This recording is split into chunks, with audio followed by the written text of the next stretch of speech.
বঙ্গোপসাগরে সৃষ্ট লঘুচাপটি নিম্নচাপে পরিণত হয়েছে। এর প্রভাবে ঢাকা সহ দেশের বিভিন্ন স্থানে বৃষ্টি হচ্ছে। চট্টগ্রাম, কক্সবাজার, মোংলা ও পায়রা সমুদ্র বন্দরকে ৩ নম্বর স্থানীয় সতর্ক সংকেত দেখাতে বলা হয়েছে আবহাওয়া অধিদপ্তরের পক্ষ থেকে। দ্বীপাঞ্চলগুলো যোগাযোগ বিচ্ছিন্ন হয়ে পড়েছে। বৃহস্পতিবার ভোরে বঙ্গোপসাগরে সৃষ্টি হয় নিম্নচাপ, ফলে ঢাকাসহ সারা দেশে শুরু হয় বৃষ্টি, সাথে বাতাস। তবে ঢাকার চেয়ে উপকূলীয় এলাকায় বৃষ্টিপাতের পরিমাণ বেশি, সাগর রয়েছে উত্তাল।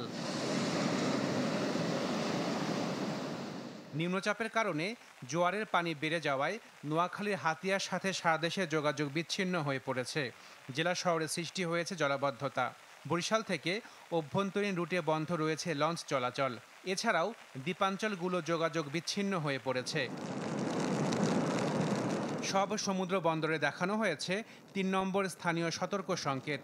২ নম্বর নৌ হুঁশিয়ারি সংকেত দেখাতে বলা হয়েছে খুলনা, বরিশাল, নোয়াখালী, চট্টগ্রাম এলাকার নদী বন্দরগুলোকে। এছাড়া বঙ্গোপসাগরে অবস্থানরত মাছ ধরা নৌকা ও ট্রলারগুলোকে নির্দেশনা দেওয়া হয়েছে উপকূলের কাছাকাছি থাকার। QCY Melomax Pro ANC on সব নয়েজ গন। আবহাওয়া অফিস বলছে নিম্নচাপটি আরও ঘনীভূত হতে পারে, তবে ঘূর্ণিঝড়ে পরিণত হবার সম্ভাবনা নেই।